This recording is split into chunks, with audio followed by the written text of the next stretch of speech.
Hi guys, basically today I'm going to show you my take on corned beef hash.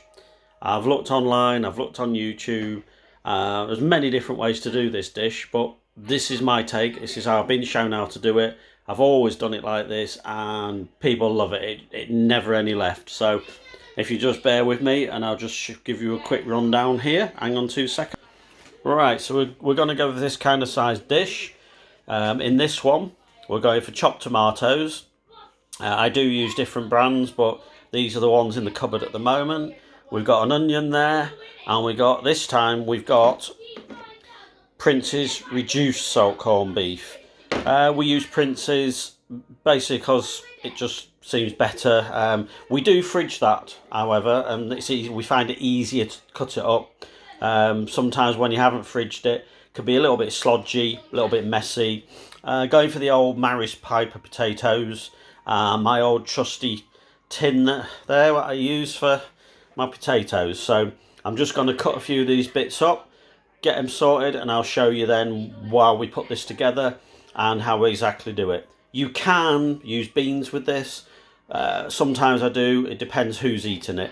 So just bear with me and I'll be back with you shortly. Okay, so that's the potatoes peeled. Peelings put in the bin. I'm just going to chop these into smaller pieces, into the pan, some water, bit of salt, stop some sticking, put a little bit of flavour in there, get them on the cooker, usually about 20 minutes or so, but obviously we can test that, with a knife. We can put it through and see how good it is for the mashing. A little true story just before we start off here. Years ago I put some potato peelings in with a load of soil, just the peelings, just chucked it in to really try and get some mulch up, because I wanted to grow some vegetables in this certain bricked up area what we'd made. And believe it or not, a load of potato plants came up from the peelings and we got some really nice potatoes. So by the by, just off a little there, I'll get these on and then I'll show you the other bits. Okay, so next thing to do, we're going to cut the onion. And obviously these tins have got the old ring pulls on, so no messing about with a tin opener. And we're going to get the corned beef cut up, because we put the corned beef in first, which I will show you, and how we actually get this together. Taters are boiling, nearly boiling, so if you leave it with me a few minutes and I'll be back to you in a second, guys. Okay, so we've got the corned beef out of the tin. I don't like to do the tins online because sometimes they don't undo properly, they snap, you've got to mess about getting them open. This one wasn't pretty too bad. So as you can see, there's generally a bit of fat around the outside. What I tend to do is I cut that away, because the person I actually make this for doesn't like too much of that kind of stuff. And I don't eat corned beef hash, I do make it for somebody else. Namely my partner, she absolutely adores this stuff. I've cut the onions up there, so I'm just going to chop this down and then I'll be back with you to show you how we actually put it together. So just bear with me a few minutes, guys. Okay, hi guys, back again. So here we go, the corned beef has been cut into cubes. Do a reasonably big cubes, obviously gives the more of the flavour in. You can do it as big or as small as you like. I don't mash this up and make it into like a kind of a stewy type thing. I've seen a lot of people online, they kind of mix it all together and make it all like different, but this is the way we normally do it. So we've got the onion cubed here, so what I tend to do is just put this in between. Today, because my grandson is here, he doesn't have the onion, so half of this corned beef hash is going to be with the onion and half the corned beef hash isn't. So I'm just going to finish off this bit of onion bit, make sure it doesn't spit onto the other side for my grandson, and if you leave it with me, Grandpa's cooking, I'll be back with you shortly. Okay, so we've done half of this with the onion there, and obviously this part hasn't got the onion. So we're going to take our chopped tomatoes and we're just going to pour them over like so. And a second tin just like this. And then what we do, we just smooth this out, make sure you just want it all in between the place is like this. So basically at the moment we've got this. You've got corned beef on the bottom, the onions mixed in half of it, which normally this would be fully loaded with onion. And then we get the tomatoes on top, spread them out. So just bear with me guys, we're waiting for the potatoes. Once they've sorted, I'll come back to you. Just a very quick afterthought, my partner in crime likes pepper. So what we do, we pepper half of this and the other half isn't peppered. So there's another little tip that I normally do. Thank you. Okay guys, so we're just saying about this that we put potato across the top. Usually a little bit of pepper, a little bit of cheese on top. Doesn't matter what cheese you use, grate it yourself. Whatever cheese you really like, go on top of this.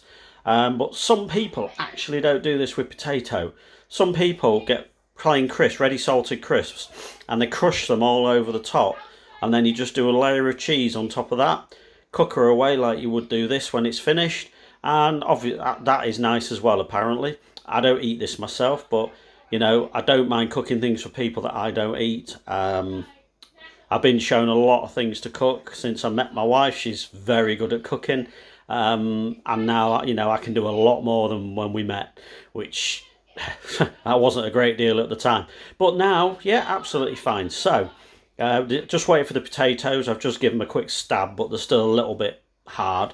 So just bear with us. And once those potatoes are sorted away, we'll get them mashed up and we'll get them spread on top and we'll show you what we're doing. Okay, so we're just going to test these taters again. The old trusty knife. Yeah, they're looking good. Yeah, I think they're done. So we're going to get these off, get them drained. Tiny bit of milk in there.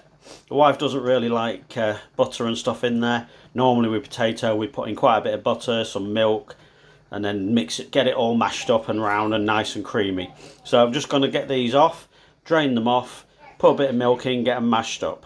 Okay, so we mash the potato, put a bit of milk in there and spread that across the top. It doesn't have to be the most fantastic looking thing, it's the taste that counts. So because the grandson's here, I've cut across the half. So the side there that's plain is his half without the onion. And this side, very small splattering of cheese that my wife likes on there. Nothing major. Usually a bit of pepper, but she can pepper that afterwards. This is the cheese I've used at the moment. The Arla lacto-free mature. It is actually really, really tasty. And you can either put this in the preheated oven for about 15 minutes or so. But I've got a microwave that I use for this. So this will be done in the microwave today. Obviously, if you've got a big one, you've got to have a big microwave to do the dish. Otherwise, just sling it in the oven, give it 15-20 minutes, crisp off the top nicely. Bob's your uncle. There you go. So on this one, we'll show you the finished product and hopefully you guys will enjoy. Okay, so there you have the old homemade corned beef hash. Bit different to everybody else's, obviously, by the look of things. Oh, sorry, bit of an itch there.